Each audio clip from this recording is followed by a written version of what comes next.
الحمد لله الاجازه جت، والناس اللي في الثانويه العامه والناس اللي في الكليه خلصوا، ويعني شمينا نفسنا شويه ويا دوب لسه هنبدا الاجازه.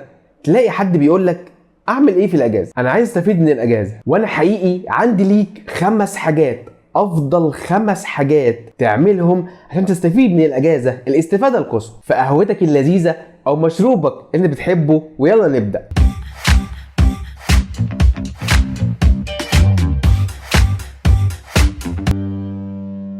عزيزي المشاهد الجميل، السلام عليكم ورحمه الله وبركاته. اهلا بيك في حلقه جديده من رتب افكارك. خلاص الاجازه جت وانت خلصت ثانويه عامه او خلصت سنه كامله في الجامعه، واكيد سهرت وتعبت واتمرمطت، واللي انا متاكد منه ان مخك حرفيا محتاج يفصل. فاول حاجه تعملها في الاجازه نام كويس، ارتاح واستمتع بس بذكاء. اول حاجه لازم تعملها هي انك تفصل. عقلك محتاج راحه، وجسمك محتاج ينام وينام كتير، وانت نفسك محتاج تريح من اي حاجة ليها علاقة بضغوط الدراسة. لو دخلت على موقع كورة، موقع الاسئلة المشهور، هتلاقي ناس كتيرة جدا سألة السؤال ده، وهتلاقي الاجابات كلها اطلع، اتفسح، اخرج، سافر، روح بحر، شوف انت بتحب ايه واعمله.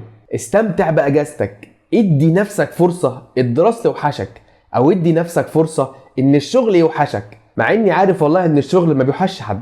ابدأ الصيف تصفية دماغك عشان تعرف تكمل بشكل افضل. تاني حاجة تعملها في الاجازة اتعلم مهارة واحدة بس، مش كتير. في فخ ناس كتيرة جدا بيقعوا فيه، اللي هو هبدأ 5 كورسات، هتعلم كذا وكذا وكذا، وفي الاخر ما بيكملش ولا واحد فيهم. انا جايلك من المستقبل وبقول لك ما تعملش كده. ابعد عن فخ تعدد التعلم، واختار مهارة واحدة بس وركز عليها. بتحب الكمبيوتر؟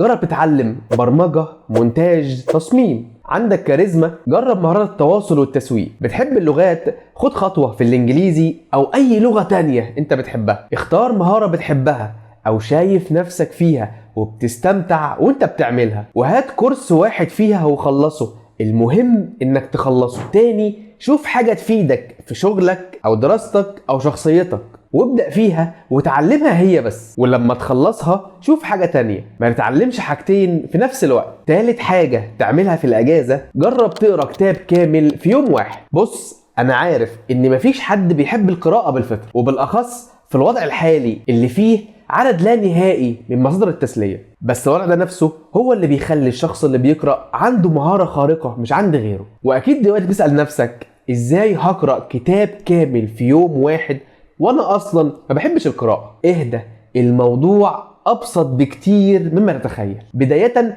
انت هتبعد عن الكتب القيمه. مش معنى كده ان الكتب اللي هرشحها لك مش مفيده، ولكن انا مش عايزك تقرا كتاب، انا عاوزك تبدا بحاجه خفيفه، حاجه تبسطك وتمتعك وفي نفس الوقت تفيدك. مين بقى الكاتب اللي اتقن الخلطه دي وفعلا كتب للشباب وكانت امنيته ان يتكتب على قبره جعل الشباب يقرؤون؟ وبالفعل ده اللي حصل. عشان كده انا هرشح لك تقرا اي حاجه للدكتور احمد خالد توفيق. الدكتور احمد خالد توفيق ليه كتابات كتير ماتعه ورائعه. على سبيل المثال سلسله ما وراء الطبيعه، واللي اتعملت مسلسل وعمل ضجه كبيره جدا في العالم العربي. انا عاوز اقول لك ان الروايات امتع بكتير جدا جدا من المسلسل. يعني المسلسل فيه 10% من المتعه اللي موجودة في الروايات، و10% وكده أكون كرمه كمان. فأنا برشح لك أي كتاب من سلسلة ما وراء الطبيعة، أو عموما أي كتاب للدكتور أحمد خالد توفيق، وخلي هدفك إنك تطلع بأفكار جديدة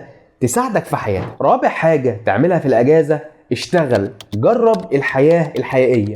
التجربة العملية اللي هتاخدها من الشغل محدش هيعرف يعلمها لك بشكل نظري. كمان في حاجات كتير قوي انت بتجهلها عن الواقع وطبائع البشر ونفوس الناس. مش هتعرف الكلام ده كله الا لما تنزل تشتغل في ارض الواقع. انا بصراحة لما اشتغلت في الاجازة بتاعت الثانوية العامة، اللي اتعلمته في الفترة دي فرق معايا جدا، مع انها ما كانتش فترة طويلة. والحقيقة الفلوس اللي بتاخدها من شغلك بيكون ليها نظرة وطعم تاني خالص عن الفلوس اللي بتاخدها بسهولة من والدك او والدتك. القرش اللي بتاخده من تعبك وكفاحك بيبقى ليه قيمة مختلفة تماما عن الفلوس اللي بتاخدها بشكل مباشر بدون تعب او مجهود. اشتغل اي حاجة، اشتغل في كافيه، اشتغل في مول، اشتغل كاشير، اشتغل اي حاجة، لانك هتتعلم حاجات الحياة العادية مش تعلمها لك، زي ازاي تتعامل مع الناس، وازاي تتحمل المسؤولية، وازاي تطور شخصيتك وتكسر الخوف الاجتماعي. ولما ترجع للجامعة او تبدأ حياتك العملية هتكون سابق بخطوات. خامس حاجة تعملها في الاجازة،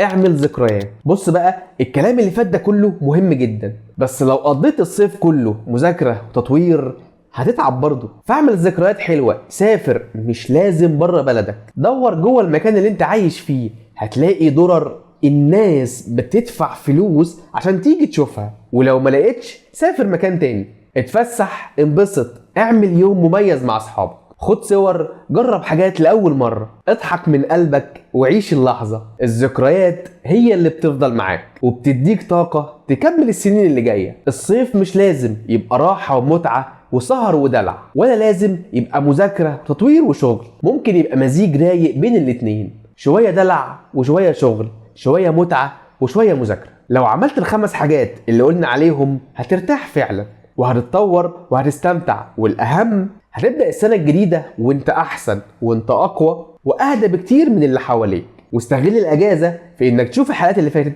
استنى الحلقات اللي جاية، تكتبها في الكومنتات إيه أول حاجة ناوي تبدأ بيها الصيف ده، وإيه المهارة اللي ناوي تتعلمها. شارك الفيديو مع معارفك وصحابك لعلهم يستفيدوا، ولو إحنا على اليوتيوب اشترك على القناة.